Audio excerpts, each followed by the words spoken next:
Halo,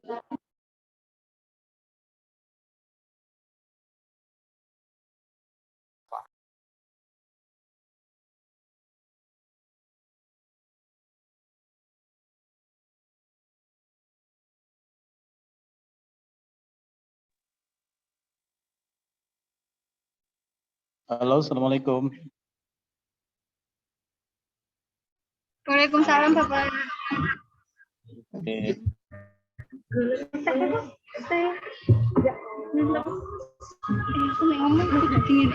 Apa? Assalamualaikum Pak Eka. Benar sumber, alhamdulillah. Niki tadi sudah sampai rumah lagi.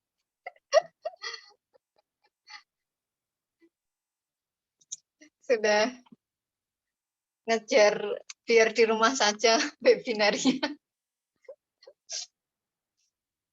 Ini saya masih di laborat kompres sama Wah, niki berarti wonten kompre nggih KPI maraton setelah kemarin Menakosa. ya ini ada lagi di depan majelis kompre juga. Oh, nggih berarti nganu double nggih. Iya. Bedanya double tapi triple ini. Oh, triple yang satu nih nopo niku, nopo pengabdian niku. Enggak, ini teman-teman AMC pada datang. Oh, offline. Dua online, satunya offline. Wah, luar biasa. Ini kalau nggak online nggak mungkin double-double. Nggak bisa. Nggak, jadi ada hikmahnya ngoten kalau online bisa double-double. Yeah. Kalau ini mau mulai jam berapa teman-teman KKN? Yang saya sendiri ada. Monggo. Halo Mbak, Mas Hakim. Ya, mau tanya. Iya ini Bapak. Iya ini. Ini Pak.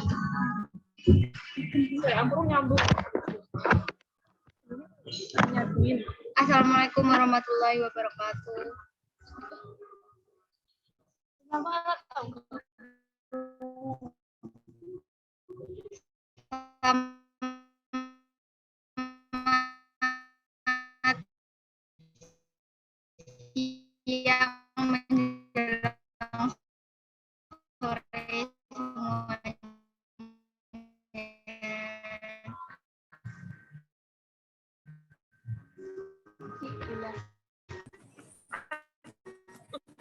menjelang sore semuanya.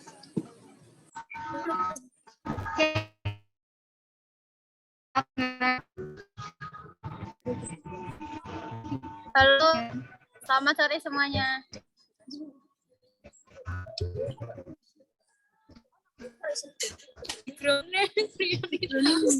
Selamat sore.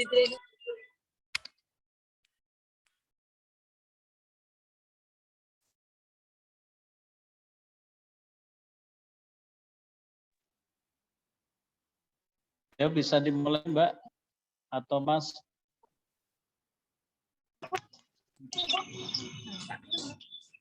Ya, maaf ya, tadi ada sedikit kendala teknis.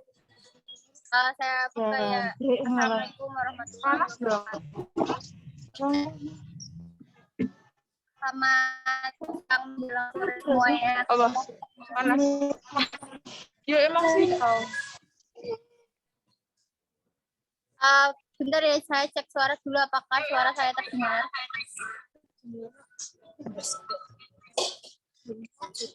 Ya terdengar Mbak.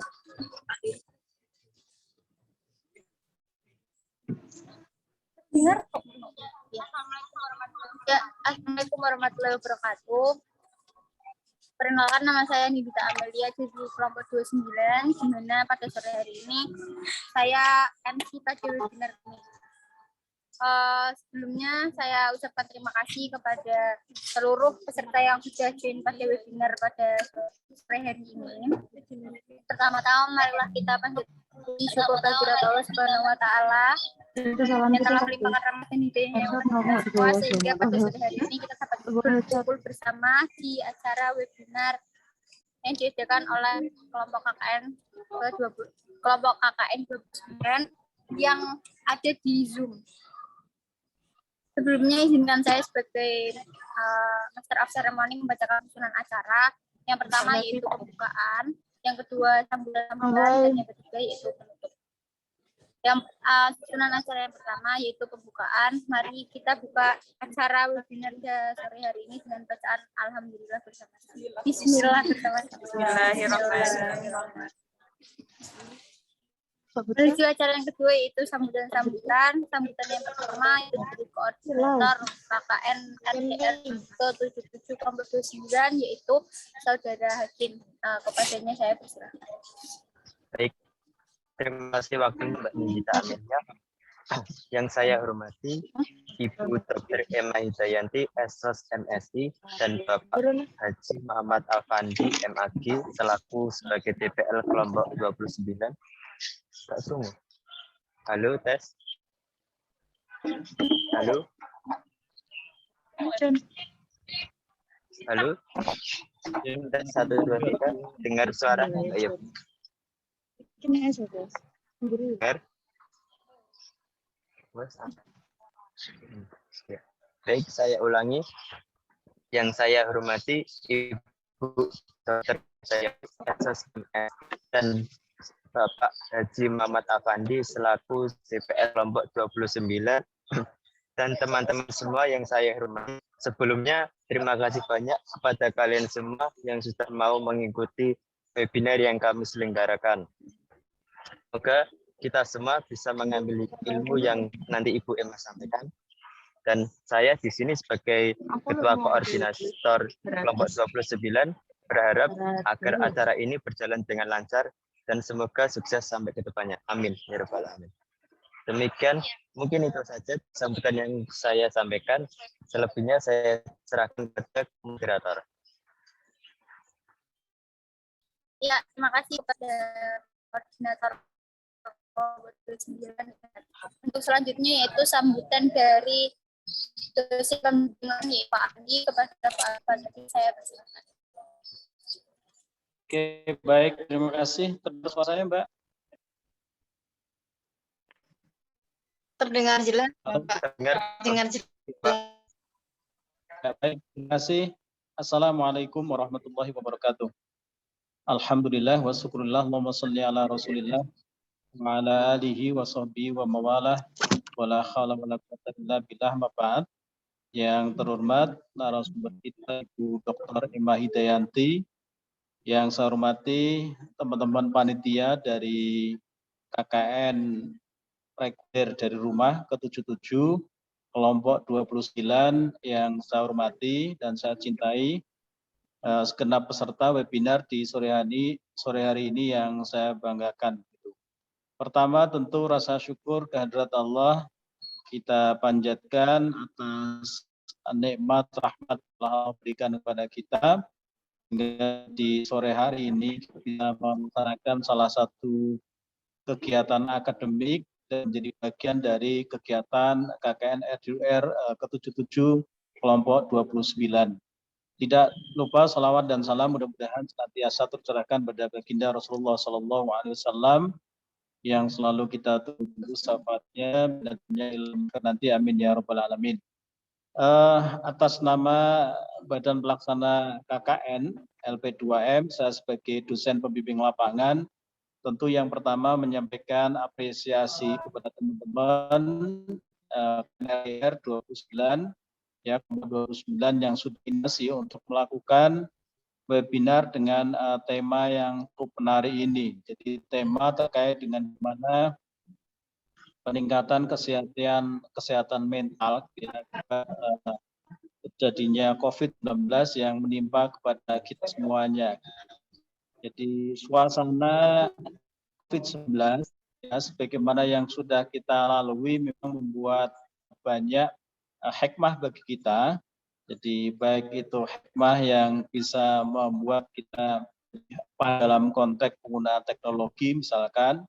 Jadi seperti halnya webinar kali ini kita bisa lakukan itu kan kalau tidak ada corona, barangkali kita tidak bisa membayangkan webinar kan secara online seperti ini.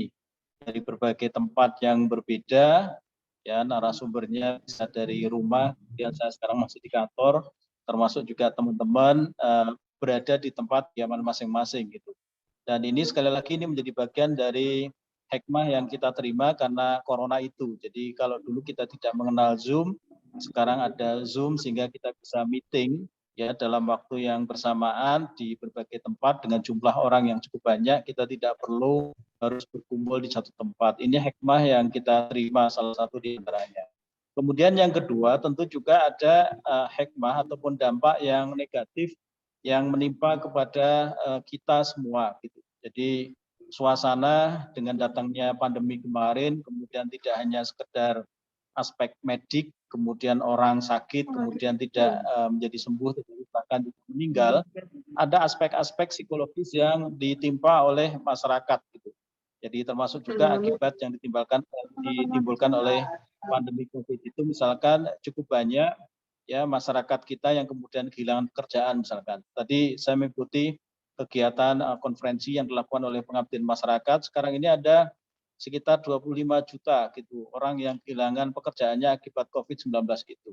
Maka situasi yang seperti ini tentu ini membuat orang menjadi gelisah gitu kan, orang menjadi susah karena kehidupannya terbatasi gitu, termasuk juga hal-hal yang lain tentu akibat dari COVID-19 itu. Jadi sudah dihadapkan pada realita di mana kondisi ekonomi, kondisi politik, termasuk juga teman-teman barangkali yang kuliah tidak bisa seperti biasanya kuliah tatap muka di kampus, ketemu dengan dosennya, ketemu dengan teman-temannya, tetapi hanya setiap hari menghadapi laptop, menghadapi HP misalkan, itu juga membuat stres diri kita. Ya, bahkan dalam dunia psikologi ada istilah cabin fever itu ya, nanti Bu Dr. Emma bisa menyampaikan itu gitu. Jadi sebuah gejala di mana seorang dalam waktu yang cukup lama atau rentang waktu lama itu mengalami kegelisahan karena akibat dari COVID-19 itu. Maka disinilah tentu nanti butuh sebuah tip dan trik bagaimana bisa menyehatkan mental yang selama ini dihadapi pada masa COVID itu. Banyak orang yang stres tadi ya dalam kondisi yang beragam seperti itu, termasuk juga misalkan bagaimana masyarakat juga dihadapkan pada berbagai kebijakan pemerintah yang berubah-ubah. Ini juga membuat stres gitu kan, tidak hanya orang-orang kampung yang mendengar istilah-istilah baru ya, ada level-level itu gitu ya. Terus kemudian belum ada istilah-istilah yang lain yang sebelumnya belum paham dan belum kenal, belum tahu persis, tetapi kemudian dihadapkan pada istilah-istilah baru yang itu juga membuat bingung masyarakat misalkan. Jadi itu tentu sebuah kondisi tersendiri yang kemudian membuat mental masyarakat itu tidak menjadi sehat. Nah, oleh karena itu nanti tentu Bu Dr. Emma ini expert di bidang ini gitu ya akan memberikan tip dan trik bagaimana agar kesehatan mental itu bisa tetap dipertahankan dengan kondisi yang cukup baik. Saya kira itu yang saya sampaikan di sambutan kali ini. Sekali lagi atas nama BPKKN sebagai dosen pembimbing lapangan menyampaikan terima kasih kepada Dr. Emma yang sudah menyempatkan waktu untuk memberikan dan menyampaikan ilmunya kepada teman-teman sebagai peserta webinar kali ini. Sementara saya lihat tercatat di Zoom ini baru ada sekitar 50-an orang gitu. Mudah-mudahan nanti ada peserta yang menyusul sehingga nanti apa yang disampaikan oleh Bu Dr. Emma itu bisa diterima oleh banyak orang. Terus kemudian juga terima kasih sekali lagi kepada teman-teman KKN. Ini adalah webinar yang pertama gitu ya. Oleh karena itu nanti untuk yang kegiatan-kegiatan berikutnya mohon bisa disiapkan dengan lebih baik lagi sehingga pesertanya juga bisa lebih banyak. Kemudian terima kasih kepada para peserta yang sudah gabung di webinar kali ini. Mudah-mudahan ilmu teman-teman yang diperoleh ya dari Bu Dr. Emma nanti bisa menjadi ilmu yang manfaat, kemudian juga ilmu yang barokah. Saya kira itu teman-teman semuanya. Terima kasih. Mari webinar kali ini kita buka dengan bacaan basmalah. Bismillahirrahmanirrahim. Bismillahirrahmanirrahim. Matur suwun, akhirul kalam. Wassalamualaikum warahmatullahi wabarakatuh.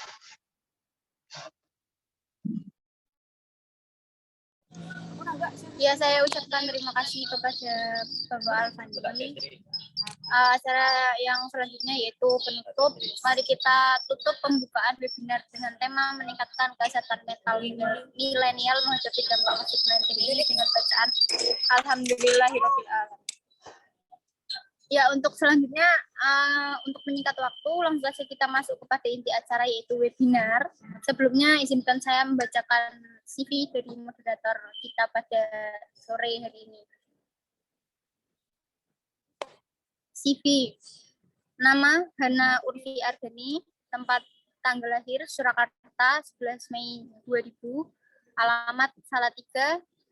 Jabatan sekarang yaitu anggota KKN RDR ke-77 kelompok 29, tempat kuliah UIN Wali Songo Semarang. Nomor HP mungkin ada yang ingin mencatat, bisa dicatat 089 539 220 7048. Saya ulangi sekali lagi 089 539 220 7048. Riwayat pendidikan SDIT Nurul Islam Tengaran Kabupaten Semarang lulus tahun 2012, MTSN Salatiga lulus tahun 2015, SMAN 2 Salatiga lulus tahun 2018. UIN Wali Songo Semarang sedang dalam proses.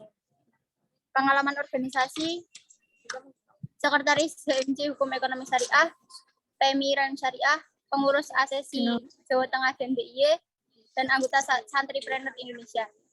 Untuk waktu dan tempat, saya serahkan langsung ke moderator kita pada webinar kali ini, kepada Saudari Hana. Cek suara dulu. Baik, sudah terdengar belum? Ya, saya selaku MC pada sore hari ini, minta maaf apabila ada salah kata.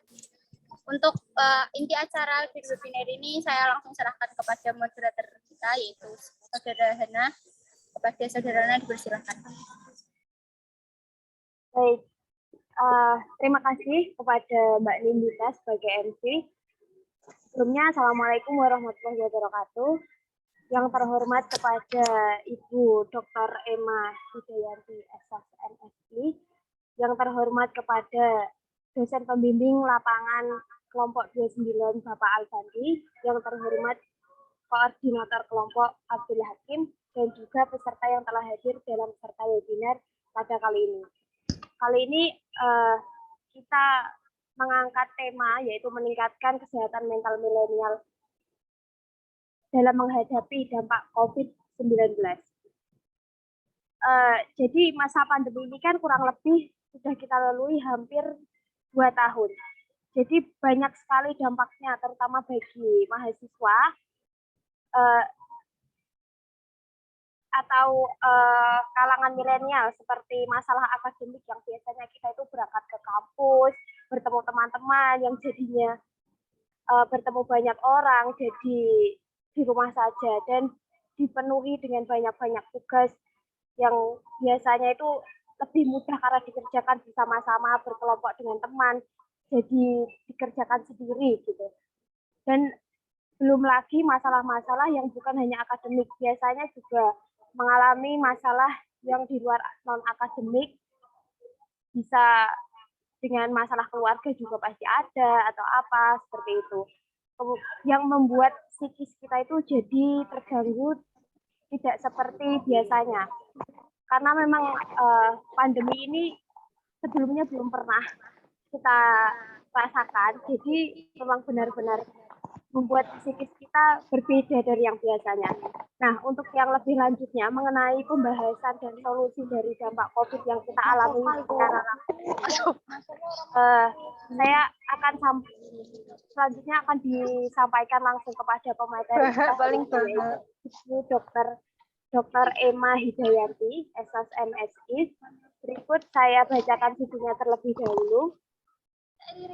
Nama Emma Hidayanti, tempat dan tanggal lahir Pemalang 17 Maret 1982, alamat rumah Geria Mijen Permai Semarang, nomor HP 081 57 56 74 383, email emma.hidayanti@walisongo. Riwayat pendidikan SDN 4 Mulyoharjo Pemalang lulus tahun 94, SMPN 2 Pemalang, lulus tahun 97, SMUN 3 Pemalang, lulus tahun 2000, S1 Fakultas Dakwah IAIN Wali Songo Semarang, lulus tahun 2004, S2 Pasca Sarjana IAIN Wali Songo Semarang, lulus tahun 2007, dan S3 Pasca Sarjana UIN Wali Songo Semarang 2020. Prestasi akademik dari Ibu Emma, wisudawan terbaik mulai dari S1, S2 maupun S3. Kemudian buku-buku yang pertama, dasar-dasar bimbingan rohani Islam tahun 2015.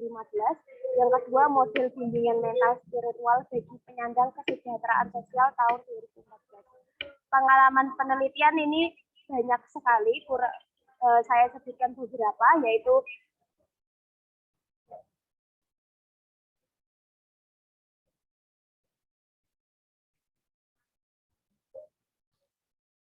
ada banyak sekali, kemudian karya pengabdian kepada masyarakat, mulai dari optimalisasi layanan bimbingan dan konseling Islam, kemudian audiobook Islami sebagai media pelatihan berdakwah, dan masih banyak lagi artikel dan makalah-makalah yang pernah dikaryai oleh Ibu Emma.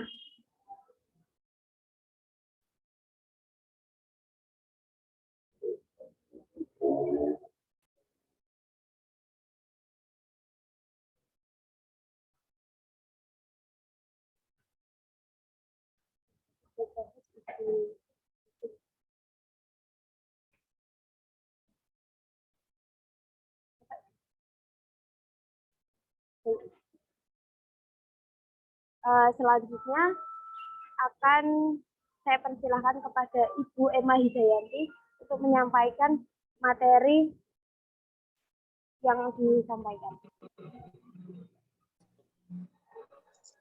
Ya, baik. Assalamualaikum warahmatullahi wabarakatuh.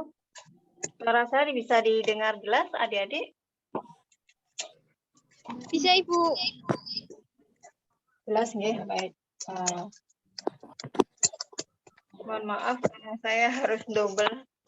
Satu pakai laptop, screen, kemudian yang satu harus laptopnya tidak bisa nyala. Ya, baik. Saya minta dijadikan host dulu untuk yang di laptop saya ya. Sambil menunggu itu, saya izinkan menyampaikan pertama pastinya ucapan terima kasih yang sebesar-besarnya KKN 77, kelompok 29 KKN 77 UIN Wali Songo Semarang yang sudah memberikan kesempatan kepada saya untuk berbagi ilmu ya.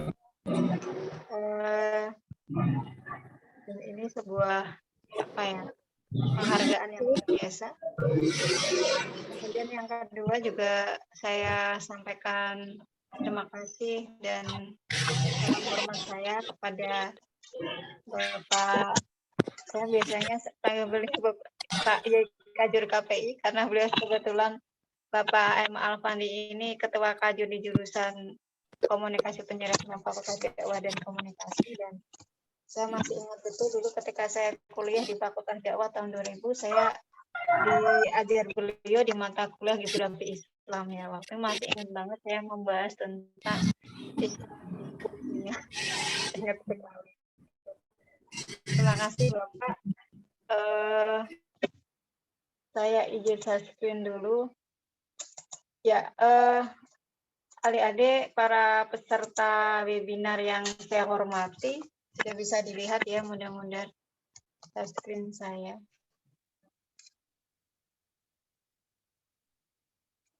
Semoga sehat selalu dan insya Allah ulasan hari ini kita bersama-sama untuk belajar untuk semakin sehat. Saya yakin semuanya di sini sudah sehat, hanya butuh ditingkatkan kesehatannya saja ya. Termasuk juga saya. Harus semakin sehat gitu ya, karena sehat itu kunci utama dalam meraih segala sesuatu. Baik, saya tadi hari ini mencoba berkali-kali menyimak judul yang disampaikan ke saya begitu. Ini memang meningkatkan kesehatan mental milenial atau generasi milenial begitu. Kalau konsepnya sendiri kan kesehatan mental milenial itu nggak ada.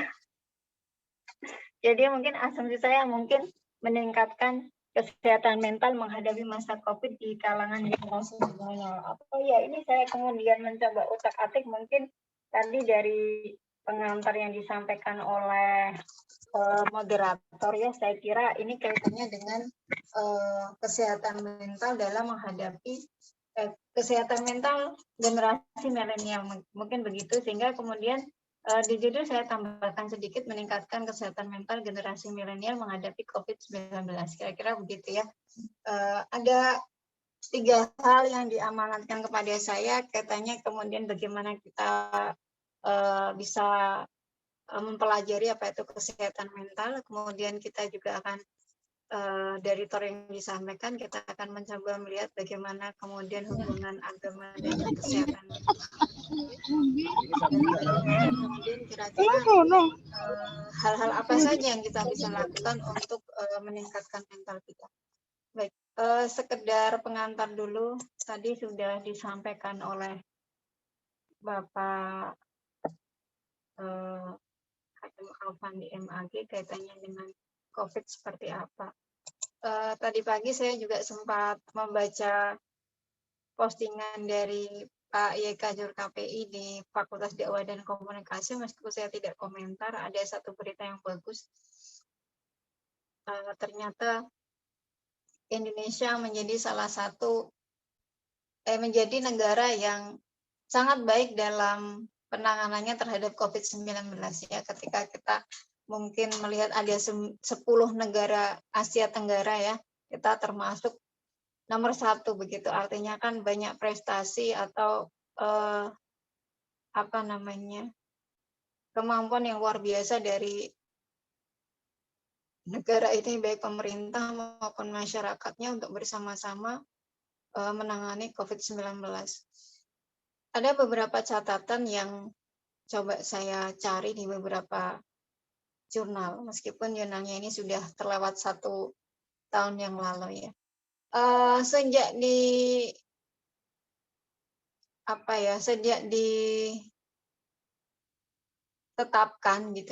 ditetapkan oleh WHO sebagai pandemi global, seperti dulu kata kita ada belum kenal, ini kan penyakit infeksi yang sama persis sebenarnya HIV ya. Sayangnya kemudian HIV kan penularannya begitu kelihatan, begitu jelas, sehingga ya kita menjadi orang yang tidak terkena HIV dekat dengan orang HIV itu akan fine-fine saja. Karena ketika kita tidak melakukan seks bebas, kita tidak melakukan narkoba, kita tidak narkoba jarum suntik dan seterusnya, kita nggak akan mungkin tertular. Berbeda nggak sekarang ya, virus itu kan tertularnya itu tidak kelihatan. Kadang orang tiba-tiba kena ya, ada beberapa pengalaman seperti itu. Sehingga virus ini menjadi semakin menakutkan karena tadi penularan yang cepat begitu ya. Dan waktu awal-awal kasus banyak orang yang tumbang sampai kemudian meninggal, itu menimbulkan satu keresahan. Pada tahun itu bahkan di di jurnal yang kemudian diekspos oleh Rababa dan Benson tahun 2020 ini menyatakan bahwa ternyata COVID-19 itu melahirkan krisis yang luar biasa di seluruh penjuru dunia ya. Bahkan kita tahu kalau di berita-berita negara yang paling hebat sekalipun ya, Eropa terutamanya yang kehebatannya luar biasa juga sangat sangat terbebani atau sangat pusing gitu ngurusi COVID, lagi-lagi meninggal, apalagi waktu itu kita lihat Italia dan seterusnya yang angka kematiannya cukup tinggi. Ada hal yang menarik, dari 90 negara itu semakin religius, mereka kembali kepada agama. Ini ada kaitannya kan nanti kita bahas. Kemudian ternyata COVID itu sebenarnya tidak hanya, COVID satu sisi memang menjadi problem yang luar biasa bagi mereka yang terkena ya. Jurnalnya Janah dan Edari juga menyebutkan seperti itu. Mungkin dari teman-teman pernah ada yang terpapar, tapi mudah-mudahan sekali dan sudah selesai, atau kita semuanya yang belum, semoga selalu terjaga. Kalau saya secara pribadi, alhamdulillah sehat, tapi saya punya pengalaman adik saya, karena adik saya juga yang terakhir yang jadi nakes di desa sana juga kena. Itu ada kecemasan, ada gangguan fisik pasti ya, sampai kemudian ada penolakan. Sehingga kemudian awal-awal penyakit COVID itu muncul sebenarnya bukan hanya menjadi sesuatu yang menyeramkan buat pasien itu sendiri, tapi juga pada untuk masyarakat. Untuk pasien sendiri, bahkan penyakit COVID ini ditegaskan bukan hanya penyakit kronis, tapi karena kemudian banyak sekali korban berjatuhan, dia akhirnya masuk ke kategori penyakit terminal, penyakit yang rawan untuk terjadi kematian pada penderitanya. Ini saya diberi waktu paparan sampai jam berapa? Berapa menit? Mohon maaf.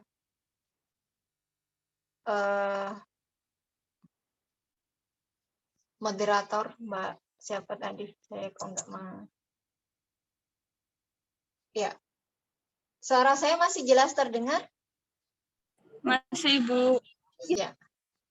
Saya sampai berapa menit untuk paparannya?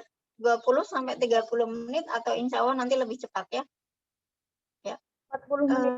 Kesehatan mental disebut jadi masalah besar pada tahun 2021. Jadi sebuah kajian online, ini saya coba download aplikasi CNN Indonesia online gitu ya.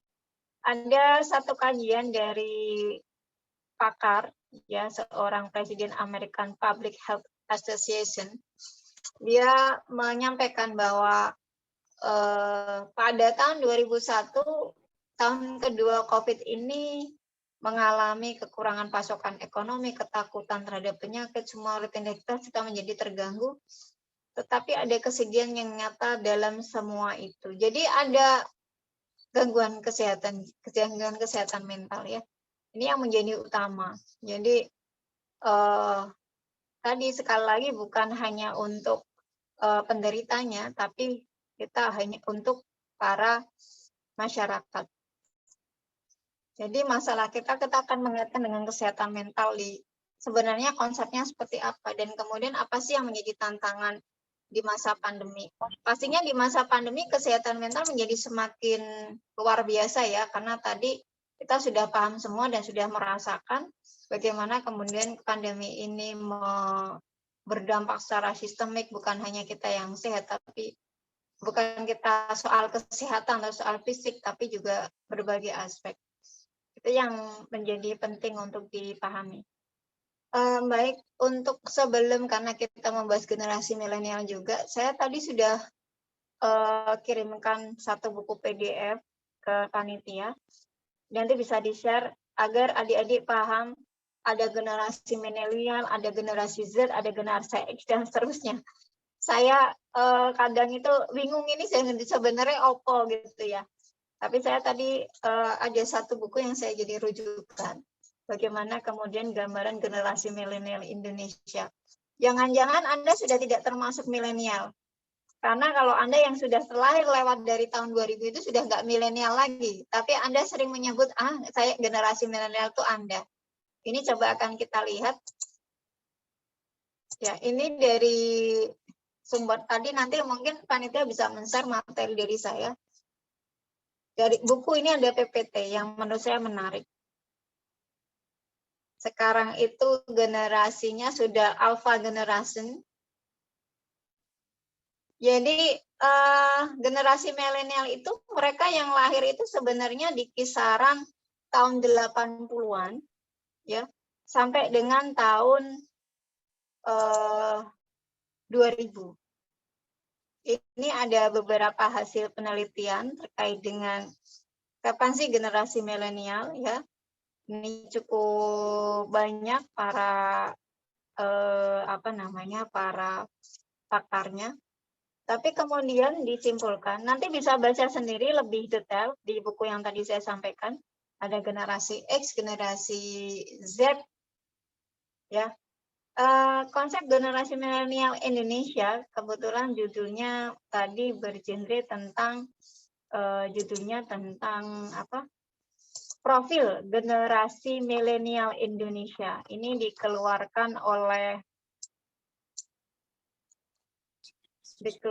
oleh Kementerian Pemberdayaan Perempuan dan Perlindungan Anak ya tahun 2018. Ini saya kira cukup menarik kalau Anda ingin ngerti generasi milenial itu, profil generasi milenial Indonesia itu kayak apa, tapi sebenarnya lebih ke konsep tentang generasi milenial. Agak kita nggak salah, karena sekarang ada generasi Z, generasi apa lagi tadi ya, kalau alpha tadi ya, jadi nanti kita bisa menjelaskan dan memahami terma-terma itu dengan baik. Jadi kalau konsep generasi milenial Indonesia adalah penduduk Indonesia yang lahir antara tahun 1980 sampai 2000. Saya sekarang bertanya, Anda rata-rata lahir kelahiran tahun berapa? Masih milenial nggak maksudnya? 2000 Ibu. Tahun 2000. Ada yang lebih dari tahun 2000? 2001. Ada 2001. Ya masih dekat dengan milenial ya, meskipun nanti Anda maksudnya ke generasi Z tadi ya. Ya. Itu tahun 1980-an sampai 2000. Kalau dulu saya waktu masuk kuliah tahun 2000, Anda baru lahir, saya sudah kuliah di Fakultas Dakwah IAIN waktu itu namanya. Anda baru lahir ya. Itu kita kalau nyebut generasi apa sih, bukan milenial, namanya apa ya? Saya kok agak lupa. Milenium, mungkin nama lain dari milenial ya. Milenium, generasi milenium ini tahun 2000. Kalau saya lahir 1982, jadi saya masuk ke masih milenial ya. Masih milenial. Jadi kita masih satu generasi milenial. Alhamdulillah saya masih muda meskipun lahirnya sudah berapa tahun dari Anda ya. Ada yang menarik dari generasi milenial, ini beberapa studi di Amerika. Nanti kita akan lihat ala Indonesia. Minat baca secara konvensional kita sudah menurun. Gramedia mungkin tidak selaris dulu, dan Gramedia yang sekarang itu jarang anak-anak muda ke Gramedia. Kalau saya dulu hobi banget Gramedia sebelum sebelum COVID ya. Tapi anak-anak sekarang Anda itu lebih dekat dengan smartphone. Ya, karena sekarang tinggal cari aja keywordnya apa, jurnal sudah muncul ya kan? Nggak perlulah ngotong-ngotong buku kayak waktu saya nggarap skripsi, ngotong-ngotong buku banyak dari satu perpus ke perpus yang lain. Sekarang cukup sambil santai bawa laptop ada atau HP yang mungkin sudah canggih bisa untuk mengakses berbagai data. Milenial itu biasanya sangat terbuka dengan akun media sosial sebagai alat komunikasi dan pusat informasi. Kalau ini saya tidak termasuk karena saya tidak terlalu aktif di sosmed ya, paling hanya di WA saja. Yang lain ada cuma tidak terlalu aktif. Milenial pasti memiliki ponsel daripada televisi. Iya, karena televisi sudah terganti oleh ponsel ya. Kalau kita punya ponsel kita bisa lihat acara yang di TV, tapi kalau kita punya TV belum bisa dijadikan untuk alat sebagai HP. Kemudian milenial menjadikan keluarga sebagai pusat pertimbangan dan pengambilan keputusan. Ada sisi yang baik dan mudah-mudahan ini tidak menjadi hilang di kalangan milenial. Ini harus studi di Barat. Bagaimana kemudian di Indonesia milenial itu sempat dilakukan oleh kajian oleh Youth Lab, yaitu sebuah lembaga mengenai anak muda Indonesia. Penelitian di 5 kota yang menunjukkan bahwa apa sih yang harus ada ya. Ini kalau Anda memang generasi milenial, apa yang harus Anda miliki? Anda itu lebih kreatif dan informatif ya. Jadi kreatif informatif. Jadi anak muda sekarang atau generasi milenial seperti Anda itu harus kreatif dan informatif. Kenapa begitu? Ya ada yang lain. Sisi pola pikir generasi ini berbeda dengan generasi sebelumnya. Jadi Anda itu jangan merasa pintar dengan Bapak Ibu Anda yang tidak masuk milenial atau Bapak Ibu kita. Karena memang zamannya udah beda. Sekarang kalau kita ngomong Bapak Ibu itu kolot dan seterusnya, karena memang mereka lahir di zamannya, dan Bapak Ibu kita itu pastinya sudah satu langkah lebih maju dari orang tua yang lain, karena mereka itu peduli dan menyekolahkan kita sampai perguruan tinggi. Jadi jangan ada karena wah Bapak itu tidak lebih pandai dari saya gitu. Karena soal ini aja ya, soal apa namanya? Soal kelahiran saja dan iklimnya ada berbeda. Apa yang membuat generasi milenial itu lebih terbuka? Karena generasi milenial itu lahir dalam gejala ekonomi sosial Belanda Indonesia. Kemudian karena faktor lingkungan mereka tumbuh menjadi individu yang open minded, menjunjung tinggi kebebasan, kritis dan berani. Dan ini yang menurut saya harus dimerai karena bagus tapi juga harus berhati-hati. Dengan karakteristik ini kalau tidak salah menempatkan juga akan terjadi hal yang tidak diinginkan. Ya, contohnya misalkan banyaknya kasus mereka yang masuk NII dan seterusnya ya dia yang sangat radikal itu bagian dari tadi. Bagian dari sangat terbuka open minded gitu ya, kita berani mati termasuk itu ada satu ciri khas yang luar biasa dari generasi ini. Kemudian dari generasi milenial ini sebenarnya saya mengutip sebuah teori tentang kesehatan mental. Mungkin adik-adik tidak asing dengan nama Profesor Dadang Hawari. Beliau guru besar kesehatan jiwa Universitas Indonesia ya, tapi sekarang sudah wafat beliau dan beliau sangat produktif dengan buku-bukunya. Dan kita kemarin tanggal 10 Oktober yang memperingati Hari Kesehatan Mental sedunia.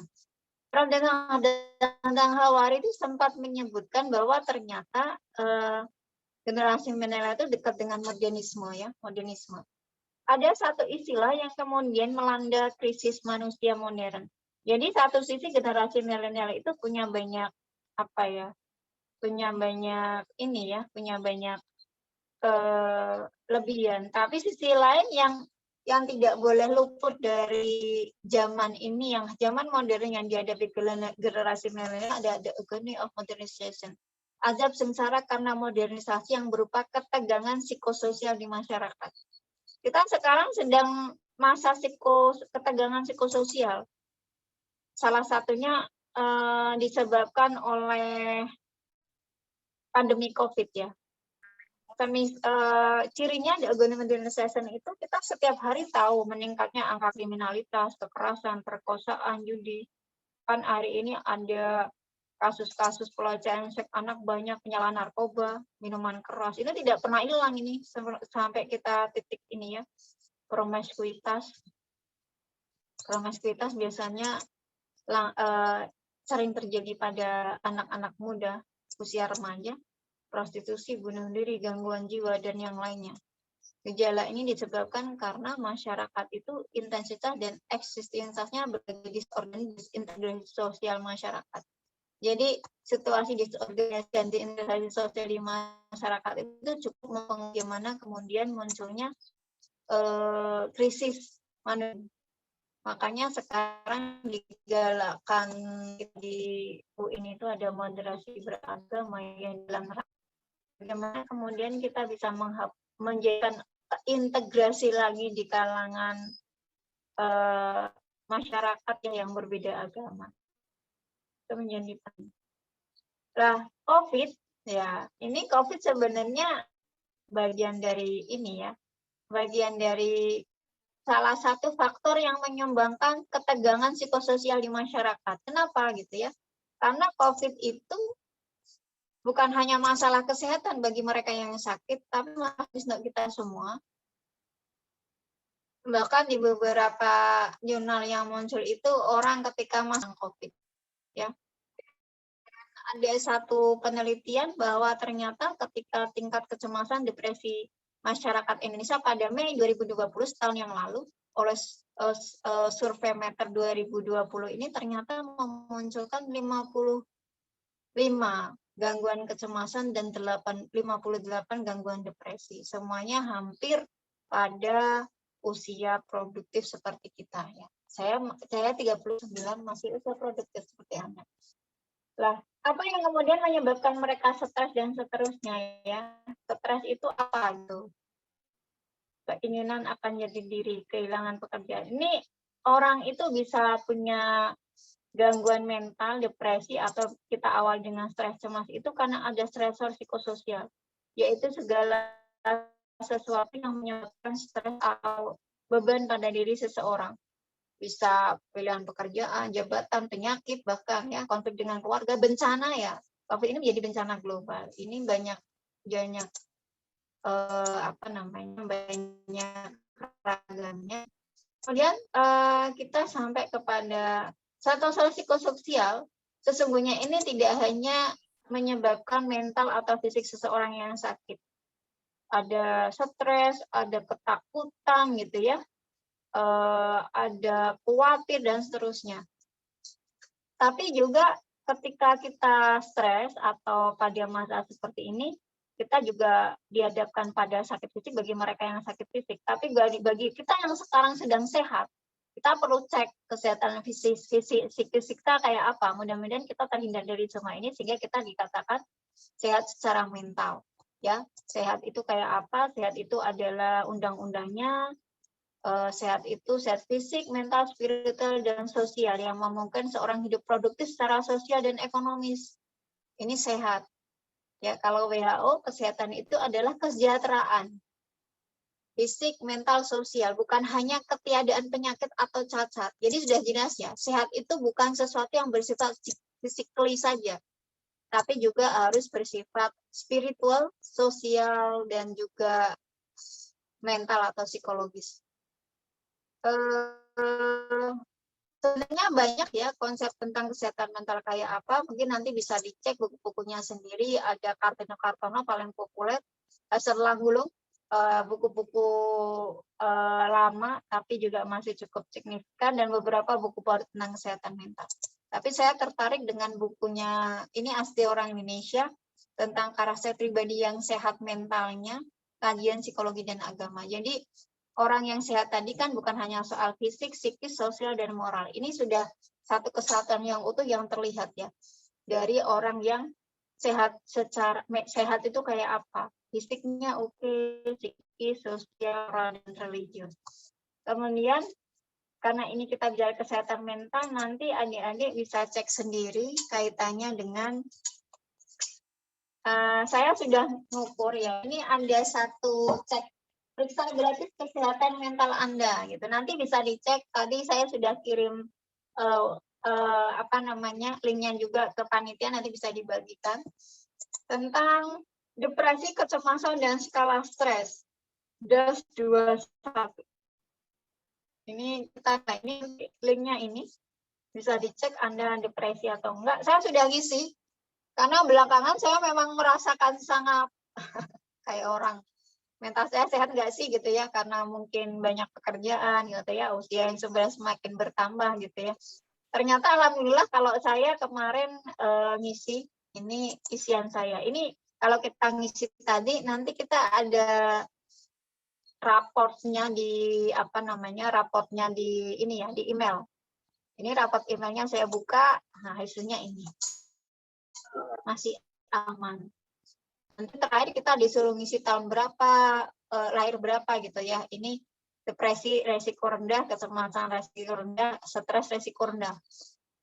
Ini saya coba ngisi. Tapi ngisinya tidak direkayasa ya, karena benar-benar saya mencoba untuk ngisi sesuai dengan yang saya rasakan. Karena sebenarnya lumayan akhir-akhir ini stresnya cukup berat, saya mengiranya begitu. Tapi ternyata saya cek ini, alhamdulillah resikonya rendah. Ini yang disarankan, kebugaran fisik dan mobilitas. Ini mungkin kurang olahraga nih. Ya, dan beberapa hal. Nanti Anda bisa coba untuk ngecek. Lah, apa yang dibutuhkan untuk meningkatkan kesehatan mental? Apa ada kesehatan mental? Kita harus punya strategi coping. Strategi coping itu sesungguhnya adalah kemampuan seseorang untuk bisa mengatasi stres. Dan strategi coping ini bisa terbentuk dengan proses belajar. Strategi coping yang efektif akan menemukan wellness atau kesejahteraan. Kesejahteraan itu bukan hanya soal fisik, sosial, ada spiritual wellness, kemudian ada sociological wellness gitu ya, spiritual gitu ya, prestasi dan sebagainya. Kalau kita copingnya tidak efektif, itu justru akan menimbulkan penderitaan. Karena coping itu bisa bersifat negatif dan bisa bersifat positif. Jadi tergantung pilihan kita. Ya, strategi coping itu macam-macam karena kita bicara tentang agama dan kesehatan mental gitu ya, nanti saya dibaca karena waktunya semakin menunjukkan situasi yang saya harus cepat-cepat. Jadi salah satu strategi coping yang bisa kita pilih adalah strategi coping religius. Ya, religious coping itu menurut Pragman ini menjadi salah satu jenis coping emotion focus coping. Lazarus, tokoh yang cukup lama mempopulerkan tentang coping ini, dia mengemukakan ada problem focus coping dan emotion focus coping. Coping religius ini termasuk emotion coping, masuknya ke emotion coping ya. Kemudian bagaimana coping religius? Coping religius itu saya ambil dari jurnal ini, ada positif coping religius dan negatif coping religius. Kalau dia positif itu mencari dukungan spiritual, menilai kembali agamanya, optimis. Sebaliknya, kalau ini melihat bencana sebagai musibah, hukuman, menilai agamanya negatif, tidak ada kepuasan spiritual terhadap agamanya ya. Nah, bagaimana untuk coping religius? Coping religius banyak. Ini dicontohkan di Al-Quran, ada sabar dan sholat. Anda sudah paham, karena kita sama-sama, saya tidak usah ngomong panjang lebar. Sabar ya, ini menarik. Sabar itu bukan sekedar pasrah, tapi sabar itu progresif. Model sabar sebagai sistem dinamik pertahanan psikologis. Sabar itu ada unsur ini ada unsur menghadapi sesuatu yang tidak tenang, bentuknya fisik, ujian dari Tuhan. Di situ ada dimensi ketahanan, kecerdasan, spiritual, moral, dan sosial. Jadi sabar itu progresif, adik-adik, tidak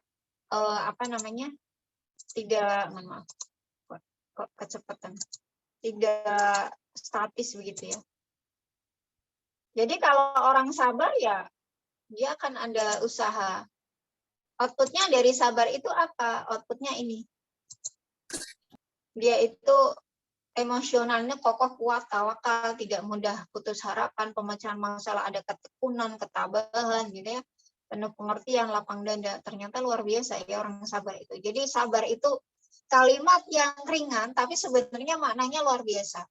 Tapi kalau Anda menasihati, kalau ada orang kena musibah, jangan kamu yang sabar ya, jangan itu. Maknanya tuh sederhana, tapi kalau kita tidak tepat menyampaikan menjadi sudah selesai di situ. Karena kadang orang memaknai sabar tidak seluas ini, padahal teorinya cukup bagus. Ibadah sebagai kesehatan fisik dan psikis. Saya diminta juga untuk cara trik meningkatkan kesehatan mental, tingkatkan ibadah. Ya salah satunya sholat kita rutinkan, karena di sholat itu bukan ada mengingat Tuhan, kemudian ada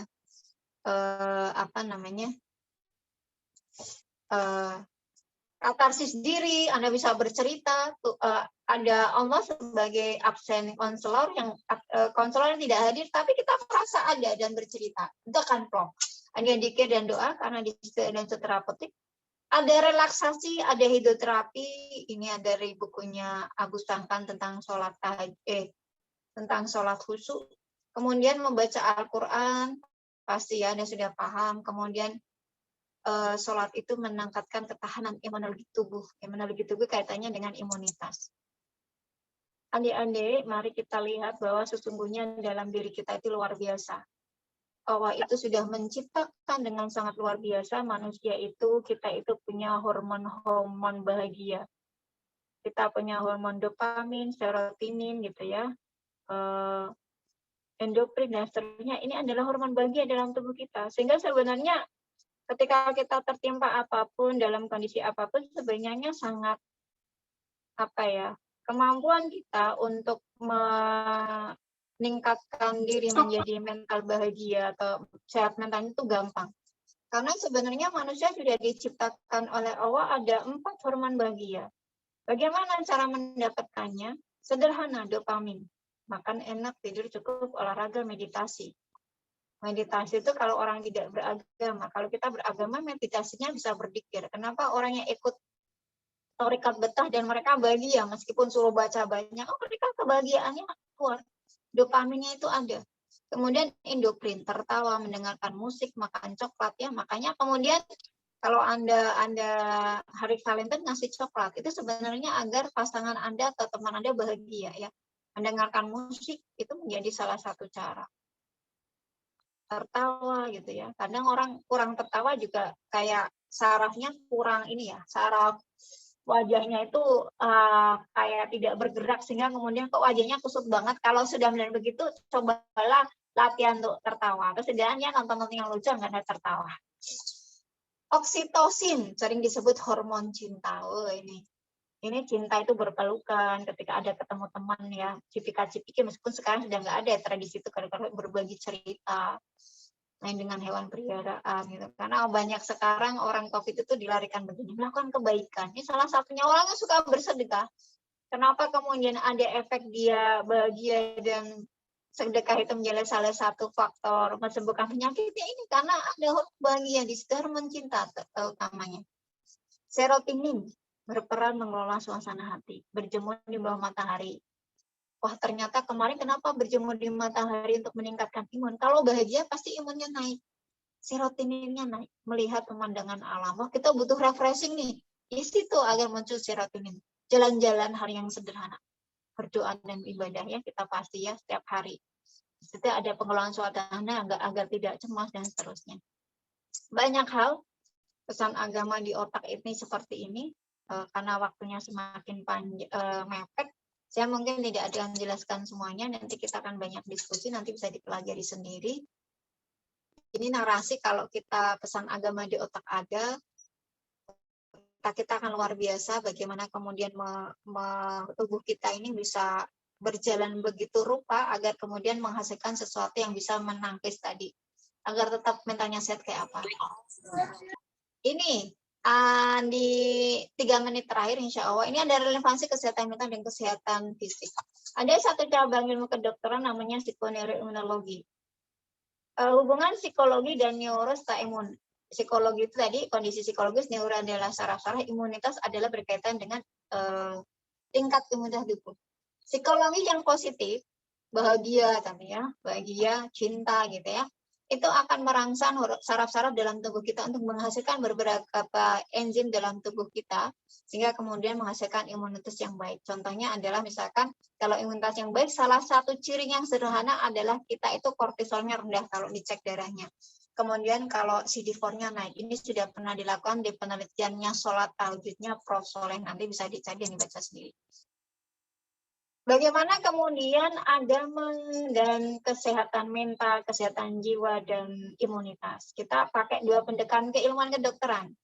Karena kan kita sekarang tradisinya unity of science nih, psikoneuroimunologi dan religious psikoneuroimunologi. Agama melalui ibadah sebenarnya bisa menghadirkan makna-makna dalam kehidupan kita sehingga menghasilkan ketenangan. Tenang inilah sebenarnya kemudian mengoptimalisasikan saraf kita agar bekerja maksimal sehingga kekebalan tubuh kita meningkat. Orang cemas itu biasanya gerusa-gerusu, kalau orang sakit dia akan mempercepat progresivitas penyakit semakin parah, lama sembuh. Tapi kalau dia tenang akan kecenderungannya apa? Kekebalan tubuh naik. Karena orang tenang itu jauh dari stres. Sementara orang cemas, khawatir, takut itu cenderung dia stres, berarti kortisolnya naik, CD4 atau sel helpernya menjadi meningkat. Turun. Sel helper itu sel dalam tubuh yang fungsinya adalah membunuh kuman-kuman dan sebagai salah satu kalau di dunia kedokteran itu adalah cirinya dia imunitasnya tinggi. Ini kalau orang HIV itu biasanya terukur banget CD4-nya karena dia dicek terus ya, obatnya kan arahnya ke situ.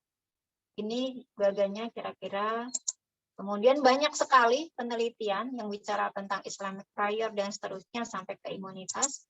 Ini juga jurnal tadi, kalau tadi jurnal berbahasa Inggris, ini jurnal-jurnal barat cukup banyak. Kesimpulannya adalah agama sebagai sumber coping bisa jadikan salah satu cara untuk kita untuk menangkis atau mengatasi berbagai problem psikososial, religius, bahkan fisik tadi. Yang itu efeknya salah satunya bisa menimbulkan kesehatan fisik. Orang kalau bahagia insya Allah tidak akan merasakan sakit ya. Jadi sakit itu karena bahagia itu dopamin tadi ada muncul semua sehingga wah langsung CD4-nya naik. Jadi kalau orang sakit itu pemulihannya cepat. Makanya kemudian kenapa orang COVID itu di support terus vitamin C, di support terus dia itu nggak boleh matahari ya, karena tadi untuk meningkatkan hormon bahagia. Tapi yang paling penting sebenarnya tadi apa namanya, bisa terjaga mentalnya. Kalau mentalnya terjaga, mensana in corpore sano, setelah saya dulu kan kita sering lihat itu ya, sering dengar itu, tapi mensana in corpore sano ternyata tidak, salah gitu ya. Yang benar mungkin kalau saya ketika mempelajari konsep yang sebenarnya setelah sekarang ya, dalam jiwa yang sehat terdapat tubuh yang kuat. Adanya begitu. Itu mungkin kesimpulan dari saya. Terima kasih, saya serahkan kepada moderator. Mohon maaf kalau tidak bisa menyajikan dengan cukup sistematis, dan karena cukup banyak, saya kira nanti butuh didiskusikan saja. Terima kasih banyak, monggo Mbak Hana. Terima kasih kepada Ibu Emma memaparkan materi dari buat teman-teman semua peserta webinar yang ingin bertanya, silahkan menyalakan mic atau bisa chat di kolom komentar juga boleh. Saya ingin bertanya, Mbak. Ya, silahkan kepada Mbak.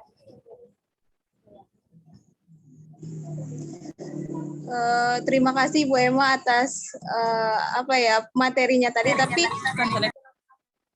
ada beberapa hal yang ingin saya Tria tanyakan gitu ya, Bu.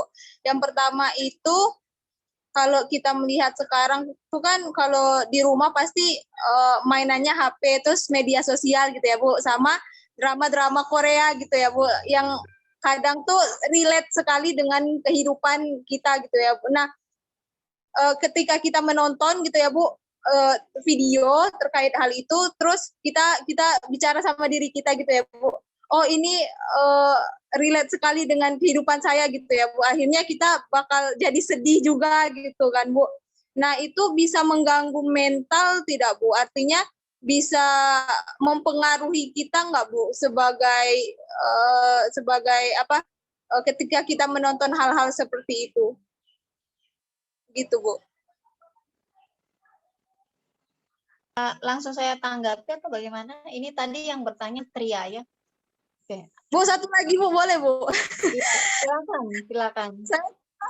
Gini, Bu, saya pernah baca gitu ya, Bu, di suatu media online gitu ya, Bu, bahwa di Indonesia itu 90% anak mudanya pernah mengalami kesepian gitu, Bu. Nah, sebenarnya ketika kita merasa kesepian gitu ya, Bu, itu karena apa faktor-faktornya dan seperti apa gitu kan, Bu? Soalnya dari anak-anak yang kesepian atau remaja-remaja yang kesepian itu ada juga penelitian sekitar 40%-nya ingin mengakhiri bunuh diri gitu, Bu. Itu gimana, Bu, menanggapinya? Ya, baik. Yang pertama kaitannya dengan nonton ya. Nonton film. Tadi kan ada nih di slide. Nonton itu, film itu bisa menimbulkan hormon bahagia atau sedih. Ya. Begini. Jadi kalau ada kita kan sekarang harus cerdas berliterasi, mungkin teman-teman KPI paham penggunaan literasi media harus seperti apa. Jadi saya sangat menyarankan bagi adik-adik, kalau film itu kan sebenarnya media komunikasi ya, dan komunikasi itu sangat banyak maknanya. Sangat banyak maknanya itu artinya dia punya fungsi yang macam-macam untuk setiap proses komunikasi. Nah, dalam film itu kan sebenarnya salah satunya misalkan dalam film itu sebenarnya kita bisa belajar kaitannya dengan pesan yang disampaikan. Sehingga kalau nonton film itu kita juga pasti ya bisa ya kan, kita kayak larut, itu berarti kemampuan sutradara dan membuat filmnya itu berhasil. Tapi yang harus dipahami begini, tidak, film itu memang karena yang membuat manusia, jadi kadang itu ceritanya pasti ada yang mirip atau real banget dengan kehidupan kita.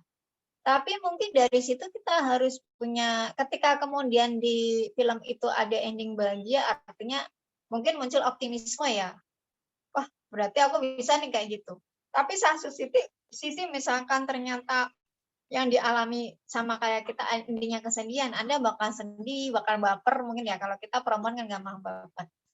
Ya sebenarnya bisa berpengaruh juga, karena kan media itu juga ada pengaruh pada emosional, perilaku manusia. Tinggal tadi, pengaruh media terhadap perilaku manusia itu bisa ke aspek, pertama ada aspek kognitif, cara berpikir, kemudian kognitif itu akan berpengaruh pada sikap, kemudian yang kedua akan afektif.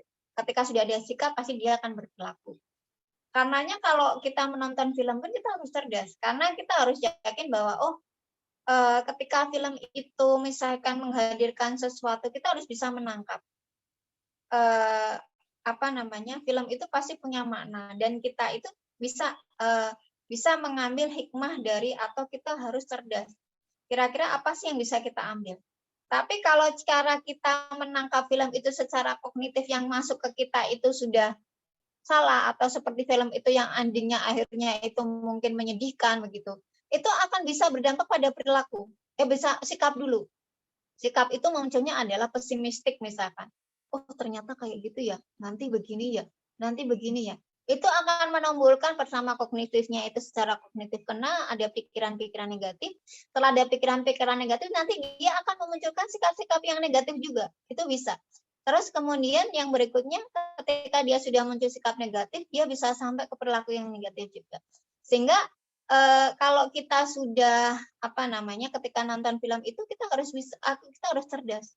Dan saya kira nonton film yang tidak terlalu durasinya terlalu panjang itu efeknya tidak terlalu tinggi ya, dibandingkan misalkan berbagai penelitian kan menunjukkan mereka yang suka nonton adegan adegan porno ada keinginan untuk itu ya, karena tadi ada kognisi dulu yang diisi, biasanya begitu baru ada pengetahuan sikap, dia bahkan berperilaku.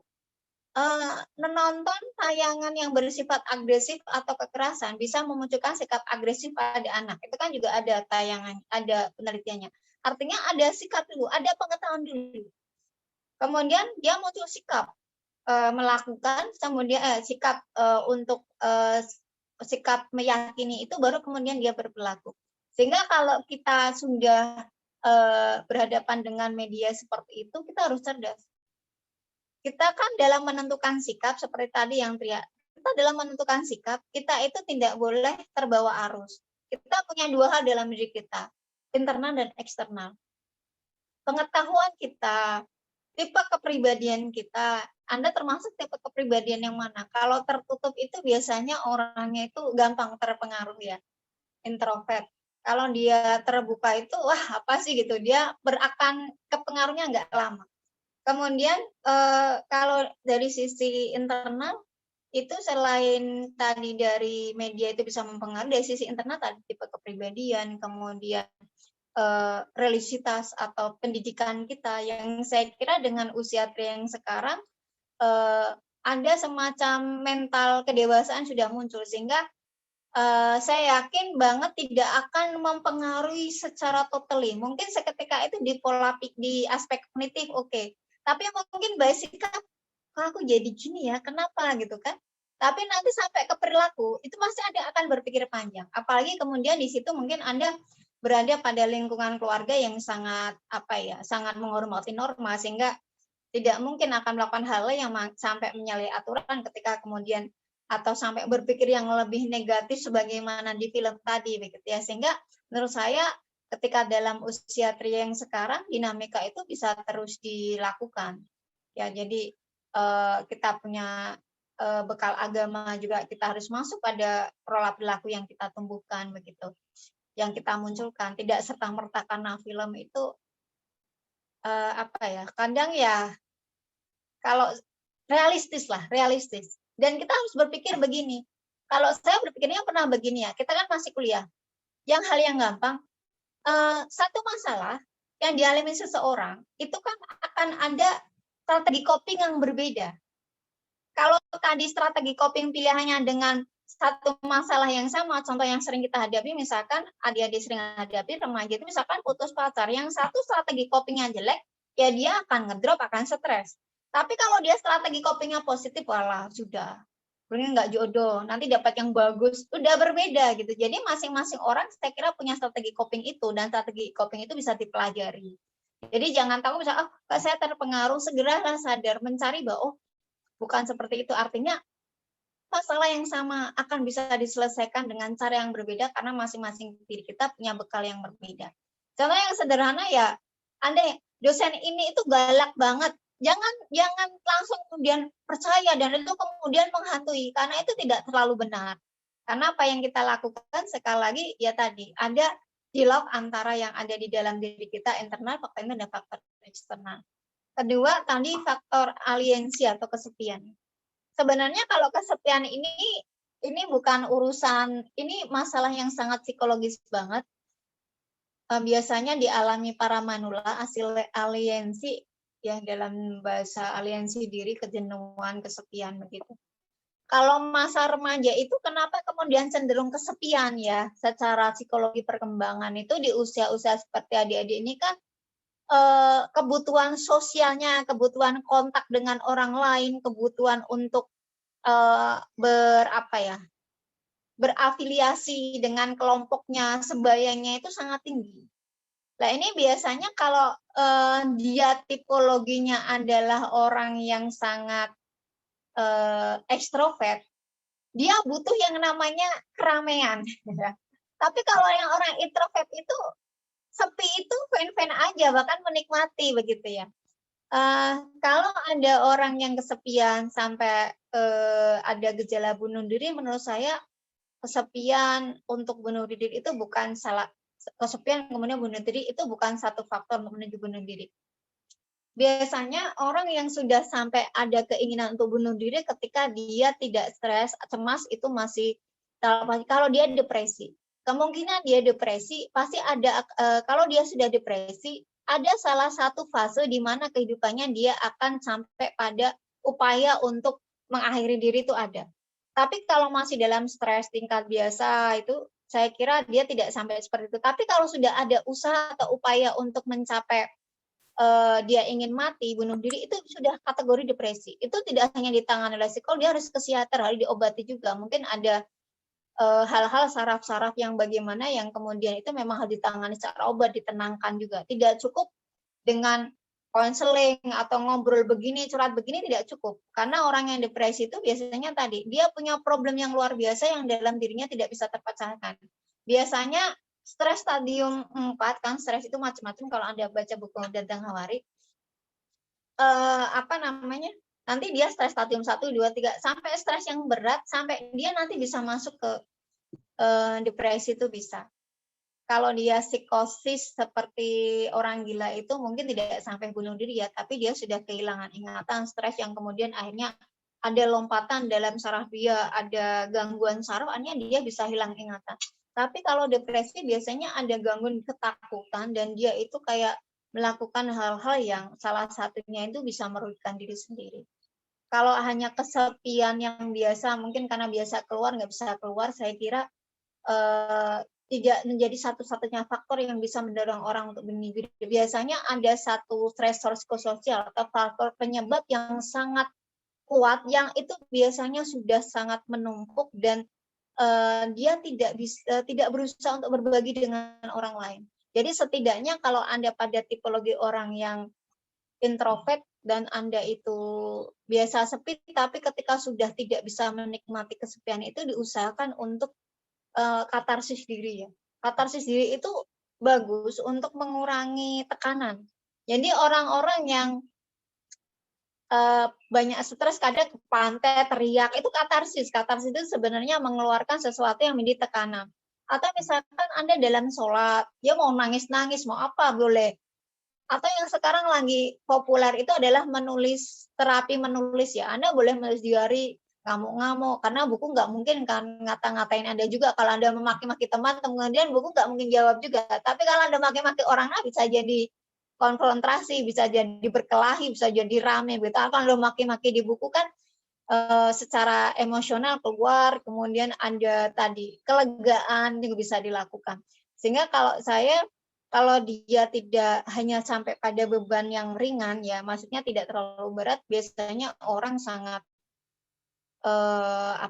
takutlah untuk mati. Kecuali dia ada tipologi secara kepribadian, dia tipe orang yang memiliki resilience yang rendah. Artinya dia itu tidak tangguh untuk menghadapi sesuatu. Gampang menyerah. Orang yang gampang menyerah itu biasanya pada satu posisi yang dia lemah, akhirnya, wah kayaknya kalau saya udahan, kayaknya lebih baik. Padahal kalau udahan itu, kira-kira kita punya dosa enggak, kita mau masuk akhir neraka atau ini, nanti hukumannya bagaimana, sebenarnya mati kan juga enggak menyelesaikan. Sehingga tadi sebenarnya faktornya sangat banyak, sehingga kalau saya selagi adik-adik punya masalah, misalkan sampai sekarang kalau Anda mungkin bisa berbagi dengan kakak atau adik, silakan berbagi dengan orang tua, silakan berbagi. Kalau tidak dengan teman dekat. Jadi ada katarsis itu bisa kita lakukan dengan orang-orang terdekat. Sehingga di situ kemudian sebenarnya kita kayak curhat itu sebenarnya salah satu cara coping ya, coping stres.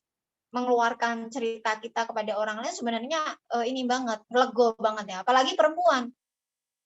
Pernah masalah pasti pengen cerita. Pacarnya datang tiba-tiba gitu ya, sampai orang cerewet banget, laki-laki kesannya begitu, tapi perempuan itu fokus copingnya di situ, dia itu yang penting emosinya selesai, perkara masalah rak selesai itu engko. Jadi kalau perempuan itu ngumpul sebenarnya nggak pernah menyelesaikan masalah, tapi setidaknya cerita itu lego. Nanti setelah itu dia mikir harus penyelesaian seperti apa, dan ini ya saya yakin ketika Anda bercerita pada teman, belum tentu teman Anda itu menyelesaikan masalah Anda, tapi aku bercerita karena gue lego gitu ya. Disitulah sebenarnya emotion coping perempuan dibangun. Dan jadi saran saya untuk bisa menghindari itu, bangun strategi coping yang positif. Sumber-sumber coping bisa kita pelajari, agama bisa menjadi sumber coping yang baik untuk kita. Hobi misalkan, oh kalau sudah penat banget, kalau memang Anda suka jalan-jalan, ya sempatkan untuk jalan-jalan. Kalau Anda sudah penat banget, banyak tugas, Anda pengen nonton film, silahkan nonton. Musik silahkan gitu ya. Yang penting kita manage diri dengan baik. Oh jangan ada tugas terus kemudian kita berleha-leha memuaskan hobi, jangan. Tapi dinamika manajemen diri itu bisa dikelola dengan baik. Saya kira tidak akan terhindar dari itu. Sekaligus stresnya tinggi ya. Saya yakin stresnya tinggi. Insya Allah kalau kita sudah punya bekal agama, kita tidak sampai kok ada melakukan hal-hal yang dilarang. Karena otak kita sudah tersetting dengan bagus pesan-pesan agama itu, sehingga kalau kata Al-Ghazali itu di situ ada fuad, ada kata hati yang nggak boleh dong gitu. Masa kayak gitu? Anak UIN kok kayak gitu misalkan. Oh kamu nanti orang tuamu kan ngajari gini kok gitu. Misalnya ada seperti itu terbangun. Karena di otak kita itu sudah ada sistemnya begini nih, ada sistemnya. Nah, jadi kalau dia sudah kita punya ada makna positif tentang sesuatu, baik itu sumbernya agama atau kebenaran, itu akan bekerja cukup maksimal dalam diri kita. Dan itu cukup membantu dalam kita memaknai proses kehidupannya. Sebenarnya hebat banget kita itu, hanya kemudian mungkin butuh dilatih untuk memaksimalkan. Mungkin itu jawaban saya ke Tria. Mudah-mudahan bisa memuaskan. Ada yang lain? Silakan. Terima kasih Bu. Sebelumnya mohon maaf ya Bu. Ini karena Zoom-nya itu sampai jam 5 saja, mungkin nanti akan ada link baru lagi kalau misalkan masih ada lanjutan penjelasannya. Ini ada satu pertanyaan dari Siti Rizky Nurhidayah. Assalamualaikum Bu Emma, mau tanya perbedaan antara kesehatan mental milenial dengan gangguan jiwa keagamaan apa Bu? Ya, tadi di awal saya juga sempat menyampaikan sebenarnya kesehatan mental milenial ini adalah problem kesehatan mental yang dialami oleh generasi milenial sekarang ya. Makanya kemudian saya sempat tadi agak sedikit menegaskan dan meluruskan kaitannya dengan judul webinar ini. Jadi kesehatan mental milenial itu sebenarnya adalah kesehatan mental yang bagaimana sih semestinya harus dimiliki oleh generasi yang sekarang. Kalau sehat mental itu secara gampangnya itu adalah kondisi yang terbebas dari gangguan kejiwaan. Baik itu stres, depresi, maupun cemas. Sebenarnya itu gangguan kesehatan mental. Dan beda lagi kalau kita bicara tentang bebas dari gangguan jiwa juga ya.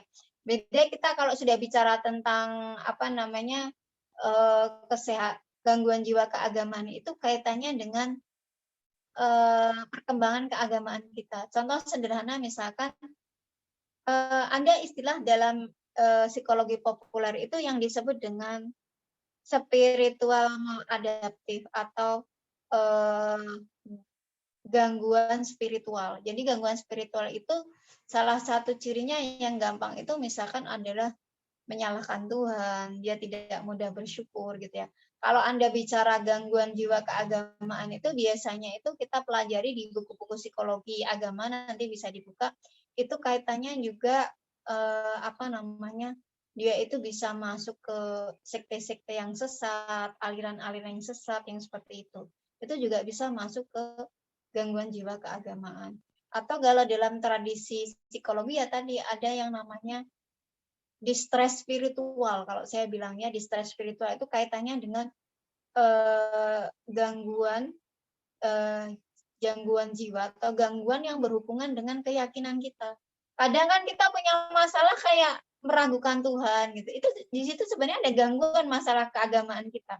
Karena beragama kan bukan soal yakin saja, tapi soal bagaimana kemudian kita mengimani dan melakukan ya. Sehingga di situ sebenarnya perbedaannya. Kalau kesehatan mental itu kan kita bicara tentang faktor psikologis yang harus sehat harus seperti apa. Ya tadi secara sederhana terbebas dari berbagai mental disorder gampangnya begitu ya. Ada cemas dan seterusnya.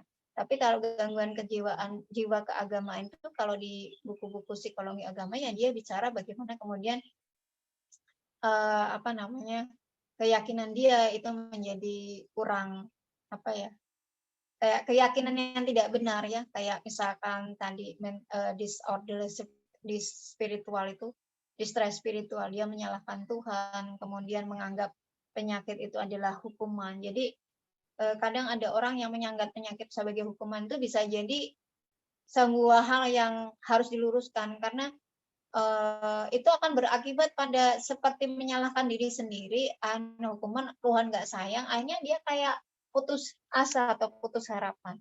Contoh itu tadi ya, ada kaitannya dengan masalah keyakinan dia kepada agamanya, termasuk itu gangguan jiwa keagamaan. Itu di situ. Berbeda ya. Jadi kalau saya memaknai kesehatan mental milenial ya, karena kesehatan mental milenial nggak ada teorinya, sebenarnya nanti kesehatan mental pada generasi milenial yang itu kemudian disederhanakan saja menjadi kesehatan mental milenial. Itu saja mungkin Mbak Ana. Baik, terima kasih kepada Bu Emma dan teman-teman peserta yang sudah bertanya pada webinar kali ini. Selanjutnya akan terima kasih sebelumnya untuk penutup kali ini. Oh, masih ada yang ingin bertanya ya, ternyata. Masih ada yang bertanya. Bu, masih ada satu. Iya, silakan. Monggo, bisa. Pertanyaannya, ini dari Kaisal Sani Nasution. Assalamualaikum Bu Emma, dari Prodi HKI semester 5. Terkait kesehatan mental remaja atau milenial waktu PPKM yang tak berujung atau tidak memiliki kepastian kapan akan disudahi oleh pemerintah sendiri, Bu. Sangat berdampak bagi kami yang orang tuanya itu pedagang atau punya usaha sendiri, yang dimana di daerah saya sendiri atau Medan itu sangat sering diadakan operasi atau razia penertiban. Kan ini sangat mengganggu kesehatan mental kami pastinya, Bu, dan malah sekarang ini sekolah membuat peraturan PPMT kan ya, Bu. Bagaimana dengan tanggapannya? Iya, apa namanya? Situasi sekarang memang tadi ya, karena ada perubahan-perubahan. Ya, jadi ada banyak perubahan. Sekali lagi terima kasih pertanyaannya. Memang ada banyak perubahan yang terjadi ketika pada masa PPKM seperti ini. Sehingga memang kita harus punya cukup kesiapan untuk untuk menghadapi. Kalau soal di pedagang itu ya, kalau soal pedagang saya kira yang harus dipahami agar kita kemudian tidak stres gitu ya. Kalau yang pedagang, karena adik saya, ipar saya juga sama pedagang kaki lima, dia buka usaha begitu keluar dari BNI, dia buka usaha jadi bakul geprek di pinggir jalan. Jadi dia kalau PPKM itu selalu posting gitu, jadi begini gini gitu. Jadi mungkin yang harus disiasati ya bersama. Yang pertama itu adalah kesiapan mental kita yang pertama disiapkan. Situasi ini kita yakini bahwa ini bukan sesuatu yang selamanya, tapi sesuatu yang memang akan ada akhirnya. Sehingga kalau ada rahasia seperti itu, coba kita lihat aturannya. Kapan sih boleh berjualan, kapan tidak. Kalau memang rahasia itu dilakukan di tempat-tempat tertentu di situ, cobalah cari alternatif agar kemudian tidak berjualan di situ. Atau ketika kemudian tidak kreativitas yang harus kita lakukan, ya salah satunya misalkan kalau mungkin tidak dengan cara mengundang orang datang, berarti kita bisa tawarkan lewat online. Itu menjadi salah satu cara agar kemudian kita menyikapi situasi ini tidak mempersulit diri sendiri begitu, tidak semakin kelihatan payah begitu ya. Ya, yang harus dipahami begini, bahwa PPKM ini yang dicanangkan pemerintah sebenarnya kan semangat positifnya adalah kemudian masyarakat tertib, tidak ada tidak ada semakin banyak kasus begitu ya. Sehingga rahasia-rahasia itu saya juga berharap yang disampaikan itu rahasia karena memang dia itu tidak taat aturan, bukan pada orang yang taat aturan. Kalau ada aparat yang dia itu merazia mereka yang taat aturan, saya kira kesadaran bersama dari kita untuk melaporkan. Dan bila perlu, semua dari kita itu harus literasi informasinya jalan. Artinya, khusus pedagang misalkan PPKM berlaku ada aturan mana di Medan, keberlakuannya seperti apa itu dipahami. Sehingga agar ketika ada rahasia-rahasia seperti itu, kita pun bisa memiliki argumen ini tidak menyalahi dan seterusnya. Ini yang mungkin harus disiapkan. Jangan sampai kemudian kasus-kasus yang ada itu kita mempermasalahkan di rahasia, tapi karena memang ternyata kita tidak taat aturan. Sehingga kalau menurut saya yang seperti itu mungkin harus diperhatikan aturannya seperti apa, dijalannya seperti apa. Terus yang berikutnya tentang PTM ya, pertemuan tatap muka terbatas. Kalau saya berpikirnya begini adik-adik, karena dari awal kebetulan saya juga ketua jurusan di UPI, ketika kami diminta untuk memberikan masukan terkait dengan PTKM, bahkan di situ kan aturannya kan dia itu harus disetujui, harus mau dan disetujui orang tua.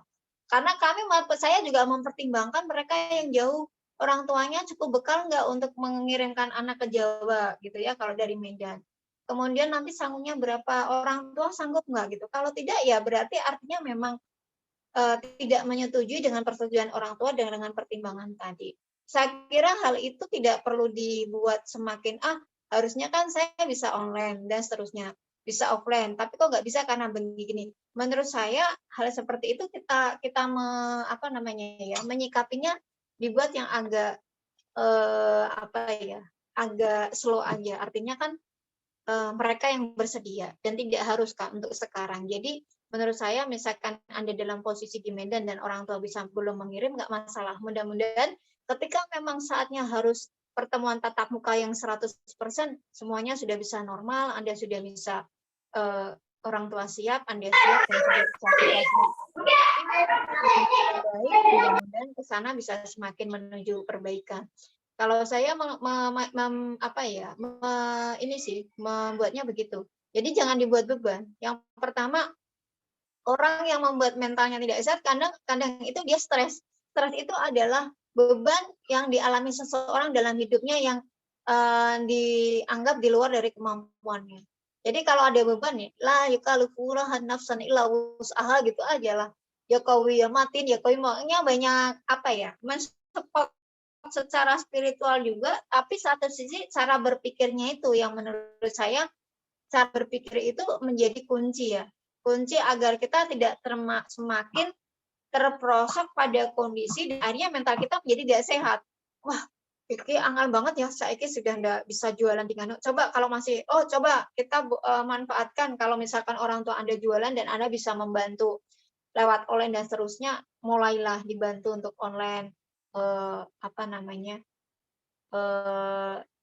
Sekarang kan kalau di desa, kalau di Anda mungkin juga ada pasar online dipopulerkan di situ. Anda mungkin bisa membantu. Nanti orang tua Anda bisa yang mudah diberi solusi. Misalkan kalau jualan makanan gimana kalau kita coba buat program Jumat Berkah agar nanti teman-teman kita bisa beli di kita untuk dibagi-bagikan, misalkan seperti itu. Atau dengan cara-cara yang lain yang saya kira sepenuhnya kalau kita punya orang tua yang memang dia berusaha berdagang karena Anda masih muda dan lagi generasi milenial itu yang kreatif dan inovatif, saya berharap Anda bisa menjadi bagian yang memberikan solusi dari kesulitan orang tua. Mungkin Anda tidak pada taraf membantu full mencari uang, tapi setidaknya dengan ide-ide kreatif Anda, semakin banyak informasi Anda yang melek media, bagaimana kemudian hal-hal yang kecil itu kemudian bisa menjadi besar dengan bantuan teknologi. Saya ada teman saya itu sama-sama seperti saya, kami S3 bareng, dia dosen di Akbid, di Solo 3, dia S3 kemarin di Undip, saya kemarin di UIN, kebetulan kami satu pembimbing dengan salah satu dosen di Undip. Dia itu sangat rajin ya. Rajinnya itu apa? Jualannya enggak harganya, yang menurut saya itu, kalau saya kan tipenya sudah males banget ya ngurusi WA gitu, ngurusi WA mahasiswa aja kadang karena sibuk nggak sempat terbalas, apalagi ini ngurusi pembeli ya. Dia itu jualnya ya jualan bawang goreng, jualan kunyit bubuk, apa-apa bubuk. Saya bilang, ya Allah rajin banget gitu ya. Rajin banget. Ya itu karena dia itu tadi cobanya ya posting-posting aja, setelah itu ya harus rajin gitu lah. Mungkin dari sisi ini Anda bisa memulai. Kayak saya misalkan ada satu kenalan di perumahan dekat sini, bapak ibunya jualan pakaian di pasar. Pandang beliau itu ke pabrik-pabrik mana, tapi seiring dengan kondisi seperti ini, itu kan pembelinya nggak berkurang. Terus kemudian saya sarankan saja kepada anaknya, daripada kamu itu suka nyari seller jual barang orang lain, cobalah kamu tadi online kan barang-barang ibumu sendiri gitu kan. Itu menurut saya akan lebih membantu gitu. Dan satu lagi, kalau Anda pada posisi ini, saya berpikir bahwa kita jangan semakin menunjukkan, meskipun kita sama-sama prihatin ya, misalkan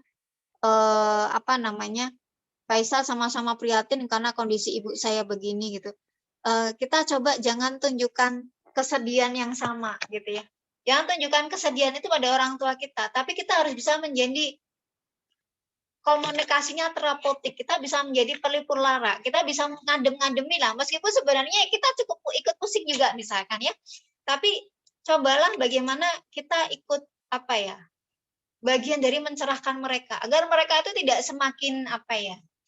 semakin khawatir, tidak semakin stres dengan kondisi yang ada, tapi kita mencoba pelan-pelan dengan memberikan pengertian. Kemudian dari situ saya kira nanti kalau sudah mulai beradaptasi, kadang orang yang sulit beradaptasi itu maladaptation itu gangguan penyesuaian dirinya itu sebenarnya di sini. Kalau dalam masa seperti ini, orang itu harus menyesuaikan diri dengan gaya perubahan baru, itu menimbulkan stres semuanya. Termasuk saya juga waktu awal-awal itu suruh online stres, sekarang suruh mulai offline stres juga gitu ya. Jadi sebenarnya hal yang kecil yang kemudian menjadi mental kita menjadi tidak sehat itu awalnya dari tadi gangguan penyesuaian diri, sehingga kemudian apapun yang ada dalam diri yang kemudian berkembang begitu ya dalam setiap situasi, sebisa mungkin kemudian kita bisa melakukan adaptasi. Kemampuan beradaptasi itulah sebenarnya yang akan membuat bahasanya itu berdamai dengan keadaan itu akan yang membuat sebenarnya kita terhindar dari gangguan-gangguan mental yang semakin berat. Kalau soal cemas sebentar saya wajar, khawatir sebentar saya wajar, karena itu manusiawi ya. Bahkan di Al-Quran sudah disebutkan manusia itu cenderung berkeluh kesah ini dan seterusnya kan. Tapi menurut saya ketika kita kemudian bisa mengatasi situasi, membaca situasi itu dengan baik, kemudian dalam kondisi yang lebih tenang, kita ingat bahwa sekali lagi berkali-kali Allah itu tidak tidur, kemudian rezeki itu akan ada jalannya kalau kita itu mau berusaha dengan cara apa saja, begitu ya. Saya kira itu akan menjadi kunci menenangkan dulu diri, baru kemudian kita bisa berpikir bagaimana kemudian melakukan langkah-langkah selanjutnya. Dan saya berharap bahwa adik-adik di sini justru bukan menjadi korban dari mereka bagian dari masyarakat yang terdampak mental karena COVID, tapi Anda itu harus menjadi agen-agen pencetak orang yang sehat mentalnya. Jadi Anda bisa menjadi sumber untuk mereka itu menuju mentalnya menjadi sehat gitu ya. Jadi Anda yang menjadi ya pembimbing, konselor gitu ya, konsultan yang itu akan menyejukkan orang. Jadi kuncinya orang itu bisa berpikir terhadap jalan keluar itu sebenarnya ya tadi emosinya tertata. Kalau mau marah, marah dulu. Baru kemudian dia berpikir apa yang harus dilakukan. Jangan marah dan memikirkan sesuatu yang dilakukan. Itu nanti jelek hasilnya ya. Jadi yang paling penting di situ. Jadi saya sangat berharap Anda bisa menjadi tim kakak ini bisa menjadi tadi lah. Bukan hanya untuk menyehatkan mental dirinya sendiri, tapi bagaimana kemudian bisa mengajak orang-orang di sekeliling kita mencoba untuk beradaptasi dan optimis ini akan dilewati karena tidak semuanya tidak seluruhnya akan begini. Setelah kesulitan pasti ada kemudahan dan seterusnya. Itu menjadi optimisme yang dibangun bersama-sama. Termasuk dalam hal ini kalau orang tua gitu ya, orang tua seperti itu, Anda yakinkan saja meskipun sebenarnya ya mungkin, tapi jangan tunjukkan itu karena itu akan semakin membebankan. Tunjukkan Anda ceria dan Anda tetap berdoa, tetap membesarkan mereka, berusaha untuk mengambil bagian dari kesulitan yang mereka hadapi, bukan semakin menambahi beban dengan cara ya wes lah aku kurangnya jauh apa-apa, jangan, tapi enggak apa-apa Pak, nanti kan gini gitu. Maksudnya kita harus menjadi bagian yang meringankan gitu ya. Kalau memang orang tua kita yang terdampak, bagian yang meringankan, bagian yang bisa memberikan solusi. Karena tadi sekali lagi Anda sebagai generasi milenial itu harus kreatif dan inovatif, bukan sebaliknya, ya. Itu mungkin dari saya. Sekaligus closing mungkin di situ sebenarnya. Jadi generasi milenial itu jangan sampai sakit mental kan. Kalau kreatif, inovatif pasti tidak akan ada yang terjadi namanya dia stres dan seterusnya ya. Progresif ya. Jadi orang yang kecenderungan dia progresif bukan posesif. Ya jadi bukan bukan apatis gitu ya. Itu mungkin itu dari saya. Ya, sama-sama Faisal, mudah-mudahan bisa menjadi inspirasi dan pemberi solusi yang ada di sana kalau memang Anda masih di Medan. Jadi jangan khawatir ya. Semoga semuanya semakin lebih baik. Bisa sesuai yang sama-sama kita harapkan seperti dulu lagi. Semuanya serba tidak enak memang, tapi ya tadi harus berdamai dengan keadaan. Bismillah, mudah-mudahan semuanya bisa dihadapi dengan bagus dan insya Allah ada banyak hal. Mungkin yang terakhir, ada satu teori yang bagus yang ini mungkin bisa nanti adik-adik amalkan. Ada teori logoterapi. Teori logoterapi Islam mungkin bisa Anda baca sendiri di dalam buku Hanajuana Basalam tentang the meaning of life. Jadi menemukan makna hidup. Logoterapi ini teori yang dikembangkan oleh Viktor Frankl tentang bagaimana sesungguhnya makna hidup itu bisa didapat dalam situasi seburuk apapun. Contoh kali, begini, tapi kita harus bisa mencari hikmah. Mungkin kalau di Islam begitu ya. Ini tapi yang di tokoh Barat bahkan ada logoterapi Islam gitu.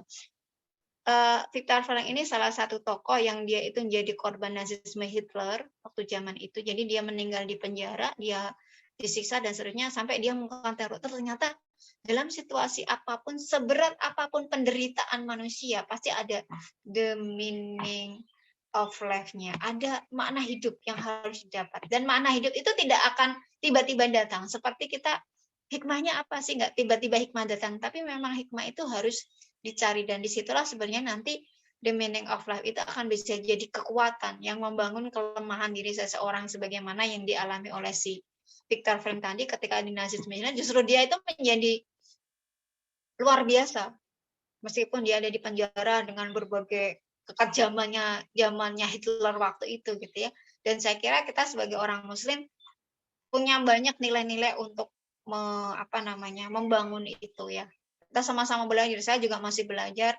Mungkin saya hanya banyak di teori, tapi prakteknya mungkin tidak seberapa. Mungkin justru Anda yang lebih luar biasa. Tapi sebenarnya diskusi ini adalah sama-sama kita berintrospeksi diri agar menjadi lebih baik. Dan yang lebih penting tadi, sehat mentalnya, karena mental yang sehat insya Allah bisa memicu kondisi fisik kita semakin sehat. Mungkin itu saja sekaligus penutup dari saya, Mbak Ana, karena mungkin waktunya sudah semakin sore dan Zoom-nya juga terbatas ya. Terima kasih. Untuk kesimpulan dari materi yang sudah disampaikan Emma pada hari ini, sedikit saya simpulkan. Yang saya tangkap ya, generasi kesehatan, gangguan kesehatan saat COVID ini bukan hanya bagi penderita COVID, namun juga bagi orang-orang di sekitarnya yang terkena COVID maupun pada masyarakat luas. Generasi milenial itu penduduk Indonesia yang umurnya mulai dari yang lahir tahun 1980 sampai tahun 2000. Milenial itu identik dengan punya sosial media sebagai alat komunikasi, terbuka dengan teknologi, minat bacanya juga menurun. Tapi generasi milenial ini lebih kreatif, open-minded, dan berani. Saat Mei 2020 memang meningkatnya kecemasan dan depresi penduduk Indonesia meningkat hingga mencapai 55%. Yang dialami umur produktif seperti kita, yaitu generasi milenial saat ini. Dengan kecemasan atau depresi tersebut memiliki banyak sebenarnya solusinya, yaitu bisa periksa kesehatan mental, seperti tadi bisa ada di link yang sudah saya share di grup, dan hasilnya bisa dilihat di email. Kemudian juga bisa dengan olahraga, manajemen waktu, dan komunikasi. Dan tidak lupa meningkatkan ibadah kita, karena memang agama, ibadah kita, dan komunikasi kepada Tuhan memang sangat diperlukan. Seperti juga banyak cara membuat kebahagiaan, seperti makan enak, tertawa, mendengarkan musik, melakukan kebaikan, jalan-jalan, atau segala sesuatu hal yang kita sukai masing-masing. Pasti kan beda dari satu orang ke orang yang lain, apa yang disukai itu bisa membuat rasa bahagia menjadi meningkat. Sedikit itu tadi simpulan yang saya tangkap dari materi hari ini. Terima kasih kepada yang sudah mendukung webinar pada hari ini. Terima kasih kepada DPL, yaitu Bapak Alfandi, kepada pemateri hari ini Bu Emma, panitia yang sudah bertugas, dan kepada peserta yang hadir pada webinar hari ini. Semoga ilmu hari ini bisa bermanfaat dan bisa kita terapkan pada kehidupan kita dalam menghadapi COVID ini. Mohon maaf apabila ada salah kata maupun perbuatan. Wassalamualaikum warahmatullahi wabarakatuh. Waalaikumsalam warahmatullahi wabarakatuh. Terima kasih banyak. Mohon maaf atas salah-salah dan kekurangannya dalam menyampaikan materi pada diskusi hari ini ya.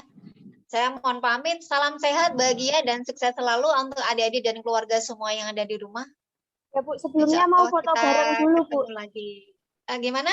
Foto bareng dulu. Oh ya, baik. Ya. Foto bareng. Semuanya bisa menyalakan videonya.